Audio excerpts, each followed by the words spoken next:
I'm Rabbi Jay Karzan, And I'm Rabbi Neil Brief Karzan. and Tape with Rabbi Doug is next.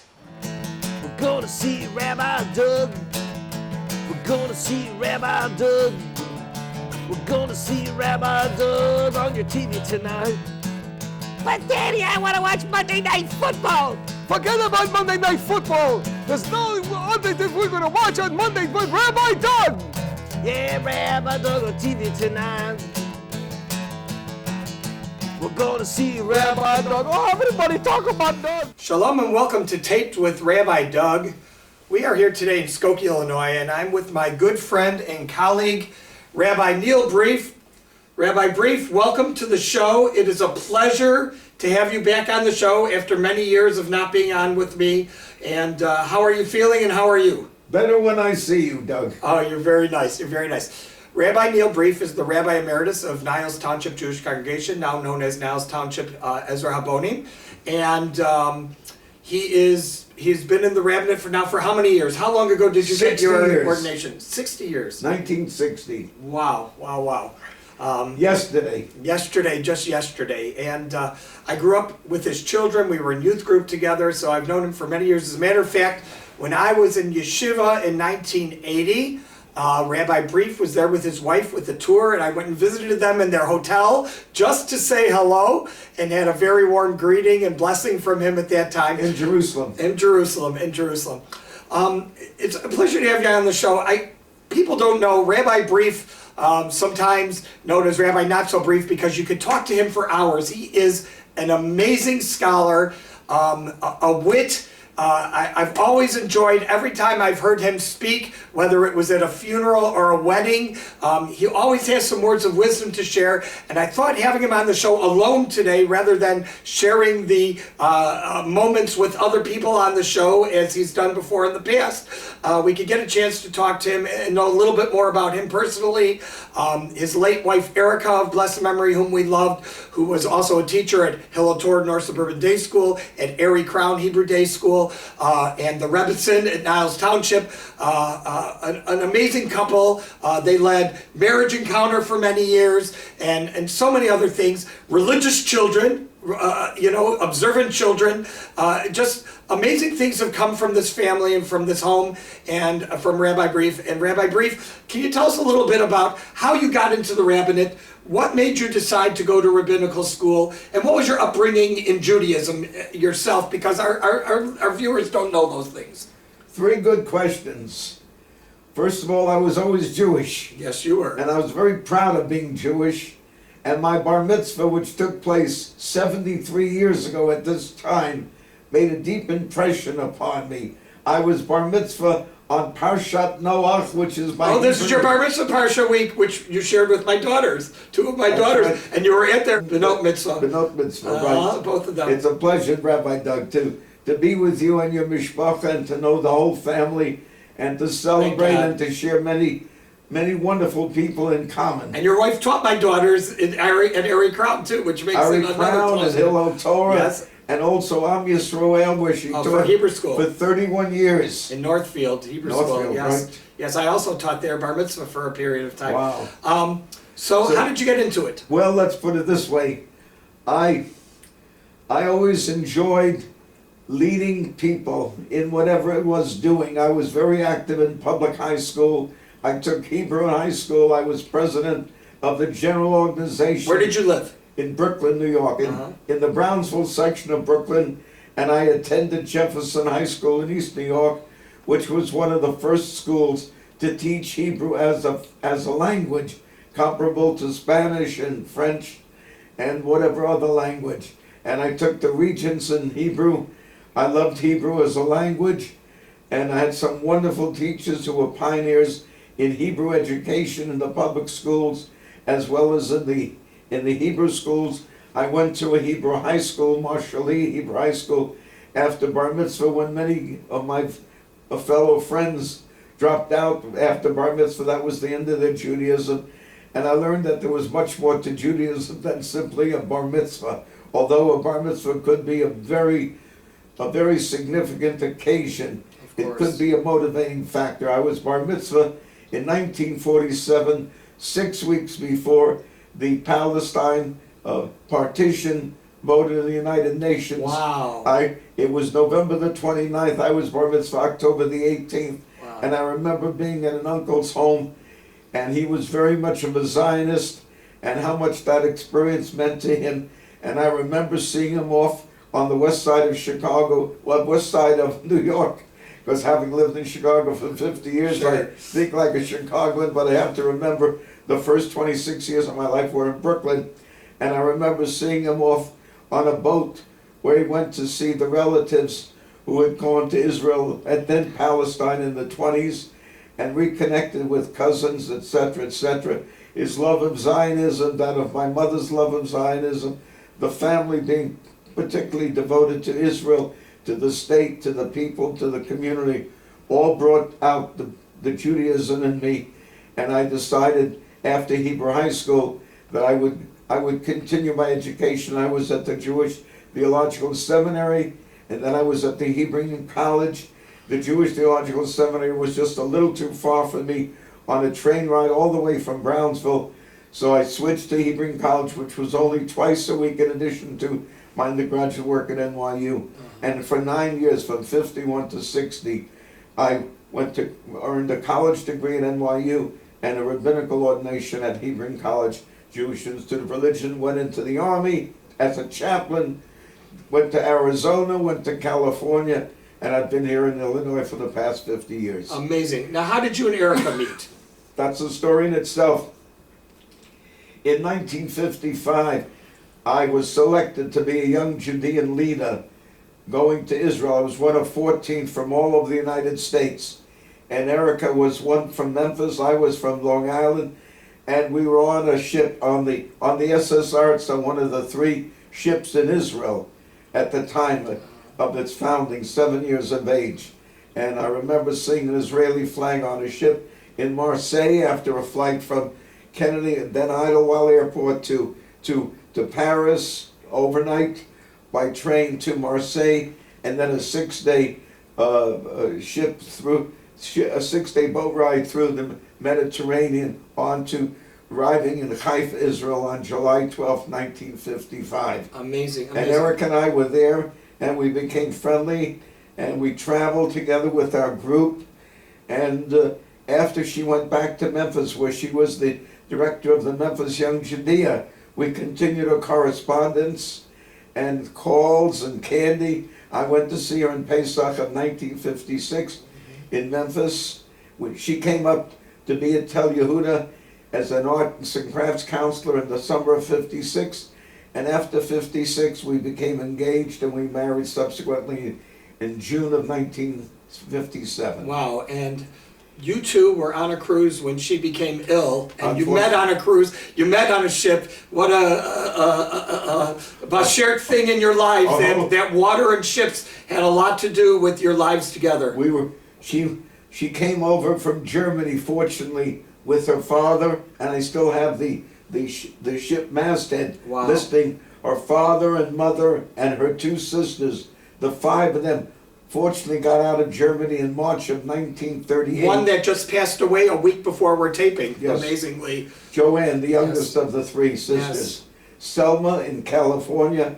Joanne now buried alongside of Erica at Shalom Memorial Park. So this amazing story, and your 3 beautiful children, like I said, all close to my age, and we all know each other. So how did you get into the rabbinate as far as a profession? You know, you were a chaplain in the Army. Where did you get your first pulpit?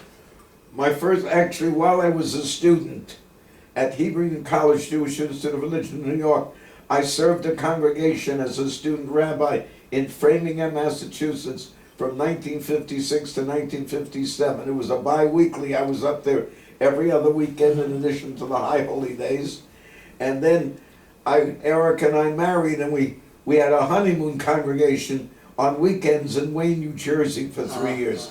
So between those 2 student pulpits and then the chaplaincy in Arizona, we went to California, where I was the rabbi for 9 years in Ventura County between Los Angeles and Santa I know Barbara. Ventura County well. My parents, before they moved to the Valley in Los Angeles, when they moved from Chicago, were living in Thousand Oaks area, which is Ventura County. Yes. And so very, very interesting. And what was the name of that congregation?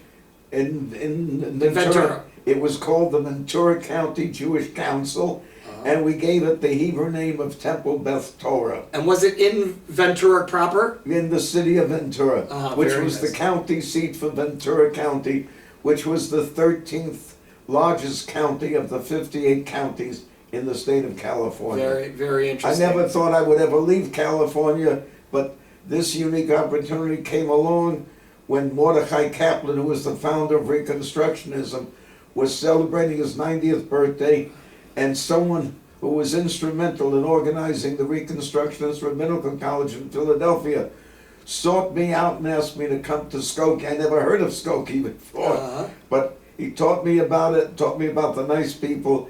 I was in Ventura for 9 years. No previous rabbi, 5 previous rabbis had served longer than 3 years. We served 9 years there. I became very active in the Southern California Board of Rabbis. I was a chaplain at Lompoc. I taught at the University of California at Santa Barbara, and that was the West. And then they found you to replace someone, didn't Yes. they? Their founding rabbi was a Sidney Jacobs, Right. who was ordained at the Jewish Institute of Religion in 1946, 2 years before it merged with the Hebrew College in Cincinnati to become Hebrew College Jewish Institute of Religion, with Nelson Glick as its president. And he was the person who left under circumstances that we don't want to talk about, but you came and took his place. Yes. Very nice. He was the rabbi here for 18 years, And how many years was it before you retired that you were there? 33 years. 33 years in retiring. Wow. From 71 to 2000. And you're still the Rabbi Emeritus and attend there as well today. 17 years. Very, very nice. So it's 50 years. So, Rabbi Brief, as I mentioned, you can speak off the cuff better than almost any rabbi I've ever met. And you're an expert at gematria numerology and taking dates and times and places and putting them into Divrei Torah better than anyone I've ever known. It's something I've always admired about you. So let me tell you, today is The 20th of October, and the Hebrew date is Today it's the 2nd of Cheshvan. the 2nd of Cheshvan, exactly. What is the significance of these dates today? Well, let me put it this way. The 2nd of Cheshvan is between my mother's yurtzeit on Rosh Chodesh Cheshvan, the 1st of Cheshvan, and my mother-in-law's yurtzeit, the 3rd of Cheshvan. Wow. So what's interesting is they gave me an aliyah at the synagogue this past Shabbat, and I remembered my mother's 41st yurtzeit, my mother-in-law's, my mother-in-law's yurtzeit, because she was the one that said to Erica, don't let him go, he's a good boy, he'll make a good husband. 58 years, so that's 41 and 58, together that adds up to 99. And if you do English gematria, A is 1 and Z is 26, 99 is Illinois. Wow. And if you add a cousin of mine who was a classmate of Anna Frank's in Amsterdam, Erica's first cousin, Really? Nicholas, he died here coming to celebrate my 65th birthday, so it's his 21st yurtzeit. Now, so if you add the 99 and the 21, you get 120. So we wish everybody bis 120 years. Amazing. As I mentioned, I knew you'd pull something out of But that. you know what Mordecai Kaplan would always say? Someone wished him 120 years. At 92 years of age, he said, we live in an age of inflation. Wish me 150 years. There you go. There you go. Wonderful, wonderful. So, amazingly, we're taping at the time of Parshat Noach this week, Right. the story of Noah, the second portion of the Torah. We're just into the new month, the second day of Mar Cheshvan. Tell me a little bit of Noach while we're here. It was your bar mitzvah parsha, as you mentioned, Yes. and such a significant, probably, if not one of the most well-known story from the Torah Right. is the story of Noah and his 3 sons and his wife in the flood. And tell me some Divrei Torah of this to share with our viewers, because I know you have so much. The amazing thing is Noah had 3 sons.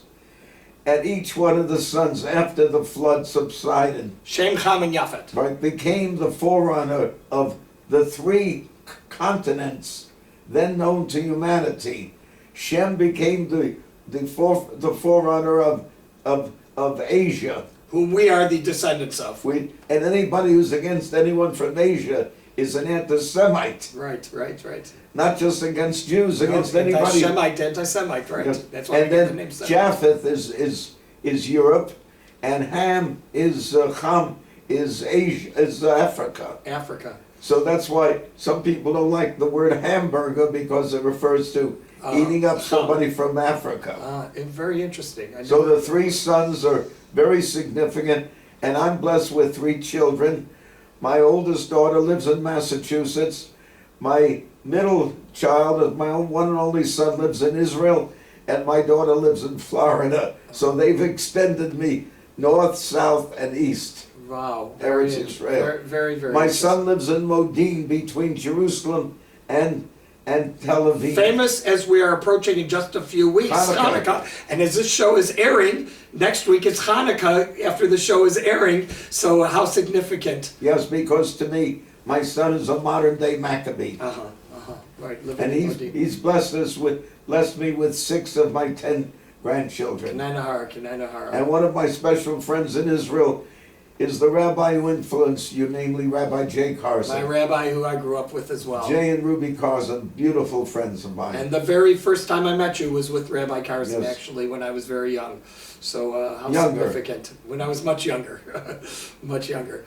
Very, very interesting. So tell me, when someone has been in the rabbinate for so long, is it hard to retire? Because not only are you retiring from being on the pulpit and speaking every week and doing all those things, which sometimes can be a relief because you have to prepare so much all week long, but you're retiring from leading a flock. It's hard to retire from leading a flock. As someone once said to me, you never heard of the leaders in the Torah or in the Tanakh, in the Bible, retiring from leading their flock. They did it to the very end. Today we retire from leading our flock at a certain point. Was it very hard for you? Well, it's a challenge, but I'm glad that my wife encouraged me to step aside and to let someone come in as I was turning 70. And I had a very nice retirement for 10 years while my wife was very much alive. We did a lot of good things together. Yes, you did. We traveled, we served communities on ships for 11 years, 11 high holy name pulpits. And then we also did some Hanukkah and some Pesach. Trips. And it was a very fine experience. A lot of experiences. The high holy days were always a pressure because there was so many people that wanted different things and this and that. A lot of dynamics. We call it shul politics. Yes. No business like shul business. No business like shul business. I know it well. No business like show business. Yeah. But that's where we've been. We've been together. We were one of the few congregational rabbis that showed up at the communal Holocaust observance, which was very important. Yes, you and I together have shared that for many years. At Skokie Valley. At Skokie Valley, as it was. It saddened me because I always felt comfortable in everybody else's shul as well as my own. Yeah. In other words, I didn't feel my own was exclusively for me. It belonged to the community, and every synagogue in this community belonged to the community. Absolutely. It was an island. They weren't all islands unto themselves. Absolutely. Respective fiefdoms. I love that, and I love that attitude, and I agree with it 100%. Tell me, go ahead. And I would always say, if somebody asked me if I was talking to someone, is that person a member of your synagogue? I would say everybody's a member of my synagogue, but I don't want to sound chutzpahdik or possessive. But I say, thank God there are people like you who pay dues and keep it going. Because it takes a lot of dues to keep it. It does take a lot of donations, a lot of people, a lot of expenses. Tell me, in your studies over the years, and you studied for so many years in multiple rabbinical schools, and still studying as an adult, and I know today you had something today. What is your favorite subject to study, whether it's Torah, Tanakh, Talmud, Shulchan Aruch? What is your favorite thing to study, or is it reading scholarly things? What do you like to study nowadays the most? And what do you think is most significant? Everything I can, from the Jewish newspapers to the weekly Torah portion to commentaries. There's a wonderful TV program called Jewish Broadcasting Service with Mark Golub, Rabbi Mark Golub out of New York. And last night he had David Brooks and Jonathan Sachs together discussing different aspects of Judaism. We wish Jonathan Sachs, the chief rabbi, Emeritus, a refuah shlema. Yes. Yes, very sad to hear that he's going to be battling cancer. Yeah. He's such a remarkable person. He's been on my show before at APEC. Is that right? Yeah. Remarkable person, Yeah. very accessible, very open, very dynamic. One of my heroes. And just my TV show that aired just 2 weeks ago has the current chief rabbi of the UK on, Rabbi Mervis. And he's on my show. So Rabbi Sachs is an amazing person. So your favorite thing you told me was history to study. Why? What is the significance of history being so important in studying Jewish Because texts? I think if people know nothing else, they should know that there's more to Judaism than just one particular civilization. One should understand that Judaism is a continuum. It's an ongoing, evolving history throughout the ages. And there's no one epoch alone. Although we consider the Bible the foundation, it's not the be-all and end-all. And when I went to Cheder, which I did as a youngster, we were always in the Bible alone, but we didn't know anything more about Talmud or medieval history. I learned about Maimonides in world history in public high school. Wow. In other words, there was so much more. And then in my travels, I've been to Poland, to Krakow, where I learned about the Ramu, the Mappa, the tablecloth, to Joseph Cairo's Shulchan Aruch. And I've been to Israel, and I value the history of Hebron to Jerusalem to Tiberias to Tzfat, how they're a historical progression. Sure. And Jews have lived everywhere. I've been to Istanbul, and I've been to Amsterdam, and I've been to Spain. I mean, there's so much to Jewish history. You visit the Jewish communities and the history of the Jews in those countries. Oh yes, I've led 7 synagogue pilgrimages to Israel, and I've been an unofficial tour guide, and I've taken groups to Spain and to Eastern Europe and to Scandinavia and also to China. Wow. We've had some wonderful experiences in China. Wow. To think of the Jewish community of Kaifeng, from the medieval history from 1100 to 1860. Amazing. So you grew up in New York, as you mentioned, and went to public school. No, we never said New York. We always said Brooklyn. In Brooklyn, right? Because Brooklyn was the world. And went to public school, mostly, many Jewish kids in your class growing up and everything. Tell me about the original Yom Ha'atzmaut. Tell me about 1948, your memories of Israel becoming a state. Tell me a little bit about what those memories are to you, because you experienced it.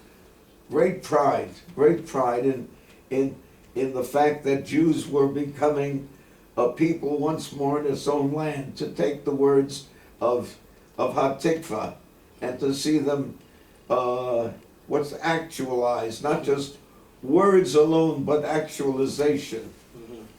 The dynamic of seeing it become real.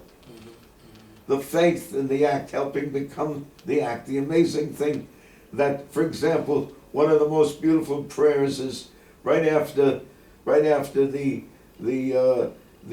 Bakashot of the Amidah. There's a prayer to return us, to return us to Jerusalem. And then I always like to say Hamachazir Shechinato, and I add the Amol Letzion, returns not only his presence, but the presence exemplified through the people to Zion. Very nice. Stay tuned. Taped with Rabbi Doug. We'll be right back. אני מתחייב לא לדון אף אדם מתחייבת לא על פי לדון מראה. אף אדם על פי מראהו, לבושו או השתייכותו לחברה מסוימת. אזהר שלא לעשות הכללות. ואני אשתדל תמיד לראות את האדם שמאחורי החזות החיצונית. ביחד אנחנו יכולים. ואפשר.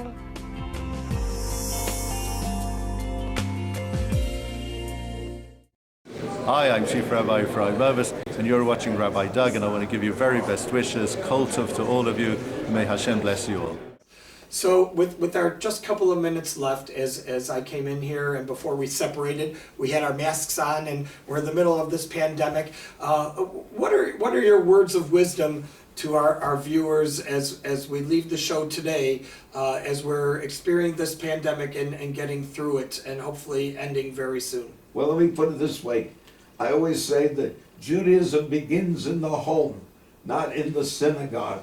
The synagogue is an extension of the home. The synagogue doesn't replace the home. And the beautiful term, mikdash ma'at, the synagogue, the home is a mikdash ma'at, it's a holy place for the family to gather and to be together. A miniature sanctuary itself. Yes, Judaism has always been a mishpacha religion. It grew out of a family, from Abraham and Sarah to Isaac and Rebekah and Jacob and Rachel and Leah and so forth. So it grew out of a family into a tradition. And the most important thing is mishpacha. And one of the most important things during my retirement is to reach out to family. And thank God I can through the phone, call them, and there's other ways of keeping in touch too. FaceTime and Zoom and all those things too. Yes, there's so many different ways. Yes. So we can always learn how to adjust ourselves to situations. We can turn obstacles into opportunities and stumbling blocks into stepping stones and difficulties into delights. We don't have to be defeated by the circumstances, although there are trying circumstances. We can do something lamrot takol, despite it all. We can, despite the despites, I like to say. Very nice. There are bererot, there are choices, and we can make them and we can go on, because Judaism has always championed our reshut netuna, that free will is given. Wonderful. We don't have to be victims of circumstances. And this is where one of the great individuals that I took from the Holocaust situation was a Viktor Frankl, man's search for meaning. We can find meaning in every situation, even if it's not of our own doing. We can take from what's been doing and make it something of our own. Wonderful. And this is the greatness about Israel, is that these people out of nowhere created a state. Wonderful. In dire circumstances, just imagine if they had taken it more seriously from 1897 on to 1917. It could have been so much better, but it wasn't. But you had to make the best of the situation, and that's what we did. Thank you so much for being on the show. I want to thank all of you. Remember, you can check out our website, www.tvrabbi.com, where you can also see former shows on the web. If you want to email me or email Rabbi Brief, info@tvrabbi.com. I will forward that email to him, and I know he'll get back to you personally. Rabbi Neil Brief, what an honor and a pleasure to have my friend and scholar and colleague on the show with us today. Hope to see you all next week, right here on Taped with Rabbi Doug. Shalom, everyone. Gonna see Rabbi Doug. Gonna see Rabbi Doug. Gonna see Rabbi Doug on the TV tonight. This has been a Taped with Rabbi Doug production.